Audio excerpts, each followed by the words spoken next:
ஆண்டவராகிய இயேசு கிறிஸ்துவின் நினைச்ச நாமத்தினாலே உங்களை யாவையும் வாழ்த்து வரைக்கும். இந்த காலை வேளையில உங்களை சந்திப்பதிலே மிகுந்த சந்தோஷம். இந்த காலை நேரத்துக்கான வேதத்திலிருந்து சங்கீதங்களின் புஸ்தகம் 46வது சங்கீதம் 1வது வசனத்தை நாம் வாசிக்கலாம்.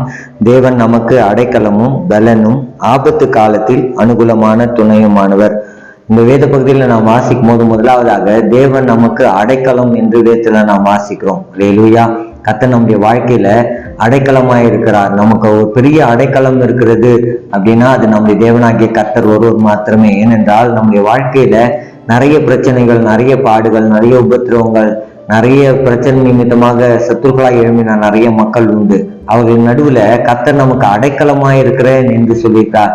சத்துரு கூட நிறைய நேரங்கள்ல நம்ம தொடரணும்னு பார்க்கிற நேரத்துல எல்லாம் கூட கர்த்தர் நமக்கு அடைக்கலமா இருந்தார்னா எந்த சத்துருக்களும் நம்மை மேற்கொள்ள முடியவே முடியாது. ஆகவே நமக்கு ஒரு அடைக்கலம் இருக்கிறதுனா அது நம்ம தேவனாகிய கர்த்தர் ஒருவர் மாத்திரமே. அடைக்கலம் அப்படின்னு சொல்லும் போது நமக்கு எல்லா பாதுகாப்பையும் தேவன் நமக்கு கொடுக்க அவர் வல்லவரா இருக்கார். அந்த அடைக்கலத்துல நமக்கு தேவையான காரியங்களை கர்த்தர் செய்வார், தேவையான நன்மைகளை கொடுப்பாரு, தேவையான நேரத்துல நமக்கு உதவிகளை செய்யறதுக்கு அந்த அடைக்கலம் போதுமானதா இருக்கிறது. அதனால்தான் அந்த சங்கீதக்காரன் சொல்லும்போது சொன்னாரு, தேவன் எனக்கு அடைக்கலம் அப்படின்னு சொல்லி சொன்னாரு. இன்னைக்கு நம்முடைய வாழ்க்கையில கூட தேவன் நமக்கு அடைக்கலமா இருக்கிறார். அடுத்ததாக அந்த வேத பகுதியில நமக்கு பலன் அப்படின்னு சொல்லி சொல்லப்பட்டிருக்குது. நமக்கு எதுக்கு பலன் வேண்டும் அப்படின்னா, இன்னைக்கு இந்த உலகத்துல நாம் வாழ்வதற்கு கர்த்தருடைய பலன் இருந்தா மட்டும்தான் நம்முடைய இந்த உலகத்துல நாம் வாழ முடியும். இந்த பலன் எங்கிருந்து நமக்கு கிடைக்கும் அப்படின்னா தேவனுடைய வார்த்தையில இருந்தும் ஜபிக்கிறது மூலமாக தான் நமக்கு இந்த பலன் கிடைக்கும். என்ன பண்றோம்னா பூஸ்ட் குடிக்கிறதுனாலயோ, ஹார்லிக்ஸ் குடிக்கிறதுனாலயோ, இல்ல மற்ற காரியங்கள்னாலயோ, இல்ல நிறைய சாப்பிட்றதுனாலயோ நமக்கு பலன் கிடைக்குதுன்னு நினைச்சிட்டு இருக்கோம். அது உண்மை கிடையாது. நமக்கு பலன் எங்க இருந்து வருதுன்னா அது ஆண்டவர் நமக்கு அருளுகிறார். ஆண்டவர் தான் நமக்கு அந்த பலனை கொடுக்கிறார். அந்த பலன் எப்படி நம்ம பெற்றுக்கொள்ள முடியும் அப்படின்னா கர்த்தருக்கு காத்திருக்கணும். நம்ம கர்த்தருக்கு காத்திருக்கும் போது தான் கர்த்தர் நமக்கு பலன் தருகிறவராய் இருக்கிறார். நமக்கு பலன் கொடுக்கிற ஆண்டவர் நம்மோடு கூட இருந்து நம்மை நடத்த அவர் வல்ல தேவனா இருக்கார். முதலாவது அவர் சொல்லும்போது சொன்னாரு அடைக்கலம்னு சொல்லிட்டு, ரெண்டாவது பலன் சொன்னாரு. இதுக்கப்புறம் அந்த வசனத்துல வாசிக்கும் ஆபத்து காலத்துல அனுகூலமான துணையா இருக்கிறார். ஆபத்து நிறைய நேரங்கள்ல நமக்கு நேரிடுகிறது, ஆபத்துகள் நம்மை சூழ்ந்து இருக்கிறது, ஆபத்துகள் நமக்கு நேரெதிராக வந்து கொண்டு இருக்கிறது. நிறைய இடங்கள்ல ஆபத்துகள் இருக்குது. இன்னைக்கு ஆபத்து இல்லாத விஷயங்கள் எதுவுமே இல்லை. இன்னைக்கு வீட்டுல இருந்தாலும் ஆபத்து, வெளியில போனாலும் ஆபத்து, இல்ல சும்மா உட்காந்து இருந்தா கூட இன்னைக்கு ஆபத்து நம்ம தேடி வந்து கொண்டிருக்குது.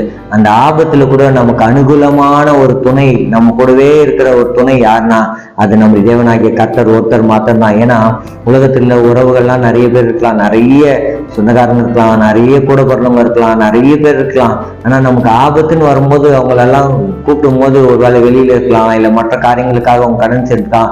எப்பவுமே 24 மணி நேரமும் 7 நாட்களும் நம்ம கூடவே யாரும் இருக்க முடியாது. ஆனா நமக்கு ஒரு துணையா ஒருத்தர் இருக்கிறார். அவர் என்ன பண்றாருன்னா ஒவ்வொரு நாளும் ஒவ்வொரு நிமிஷமும் நம்ம துணையா இருந்து நம்மை நடத்துகிறதுக்கு அவர் உண்மை உள்ள தேவனா இருக்கார். ஒவ்வொரு நேரங்களும் கர்த்தர் நம்மோடு கூட இருந்து நம்மை நடத்துகிறதுக்கு அவர் உண்மை உள்ள தேவனா இருக்கார். அதனால நமக்கு உற்ற துணையா இருக்கிறது நம்ம தேவனாகிய கர்த்தர் ஒருவர் மாத்திரம்தான். அவர் சொல்லும்போது சொன்னா, நீ பயப்படாத, நான் உனக்கு துணை செய்கிறேன் அப்படின்னு சொல்லி இருக்கிறாரு. ஒரு நாளும் ஆண்டவர் நம்மளை கைவிடுவதற்கு அநீதி உள்ள தேவன். அது மாத்திரம் இல்லாம நம்ம ஒவ்வொரு நாளும் கரத்தை பிடிச்சு ஆண்டவர் நம்மை நடத்துகிற தேவனா இருக்கிறார். உங்க கரத்தை ஆண்டவருடைய கரத்துல கொடுங்க, ஆண்டவர் உங்களை அற்புதமா நடத்த அவர் வல்ல தேவனா இருக்கிறார். குழந்தைங்கள்லாம் பாத்தீங்கன்னா அப்பா கை பிடிச்சிருப்பாரு, அதெல்லாம் உதறி விட்டுட்டு பிள்ளைங்க அப்பா கையை பிடிச்சிக்குங்க. அப்பா கையை பிடிச்சிட்டு நடந்து போகும்போது சில கல்லுகளோ இல்ல ஏதாவது தடுக்கும் போது பிள்ளைங்க வந்து அப்பா கையை பிடிச்சிருக்கும் போது கீழே விழுந்துரும். அதே அப்பா வந்து பிள்ளைங்க கையை பிடிச்சிட்டு இருந்தாருன்னா எந்த கல்லு வந்தாலும் இல்ல ஏதாவது தடுக்கினாலும் கீழே விடுற சமயத்துல அப்பா கை பிடிச்சிருக்கனால அவர் தாங்கி கொள்வார். அதே போலதான் இன்னைக்கு ஏசப்பா கையில உங்க கரத்தை கொடுங்க.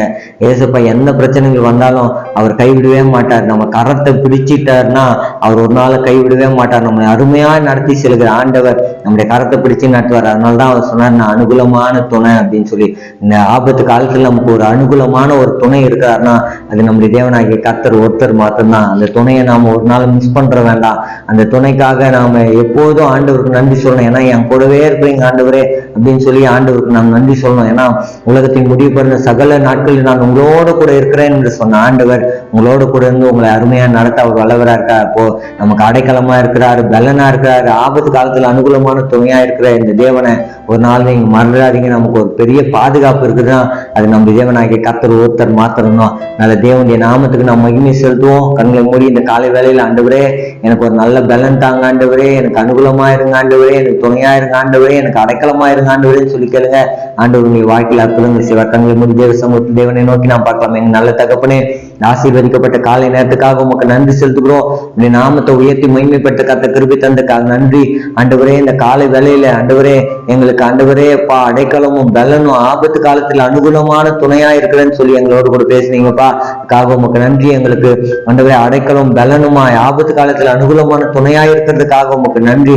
எங்களுக்கு துணை செய்கிற தேவன் எங்களோடு கூட வருகிறதுக்காக நன்றி. எங்களை கரம் பிடிச்சு நீங்க நடத்துகிறதுக்காக உமக்கு கோடான கோடி நன்றி செலுத்துகிறோம். இந்த காலை வேளையில யாரெல்லாம் பலனுக்காக கேட்டுக்கொண்டிருக்காங்களோ, பாதுகாப்புக்காக கேட்டுக்கொண்டிருக்காங்களோ, இல்ல ஆசீர்வாதத்துக்காக யாரெல்லாம் இந்த காலை வேளையில கேட்டுக்கொண்டிருக்காங்களோ, உங்களுடைய வாழ்க்கையில கர்த்தர் அற்புதங்களை செய்ய முடியாது செபிக்கிறோம். அவங்களை கூடவே இருந்து நீங்க நடத்துங்க. துணை செய்கிற ஆண்டவர் நீங்க கூடவே இருந்து நடத்த முடியாது செபிக்கிறோம். இந்த காலை வேளையில ஒவ்வொருவரையும் கர்த்தருடைய நாமத்தால் ஆசீர்வதிக்கிறோம். கர்த்தருடைய பிள்ளைகளை ஆசீர்வதித்து வழிநடத்தும். எல்லா மகிமையும் கனத்தையும் துதியும் ஸ்தோத்திரத்தையும் உமக்கே எடுக்கிறோம். இயேசு கிறிஸ்துவின் வல்லமையுள்ள நாமத்தில் செபிக்கிறோம் எங்கள் சொன்ன நல்ல பிதாவே, ஆமென். கர்த்தர் உங்களை ஆசீர்வதிப்பாராக. தொடர்ந்து உங்களுக்காக ஜெபம் பண்றோம். கர்த்தர் உங்களோடு கூட இருந்து பெரிய காரியங்களை செய்வார். God bless you.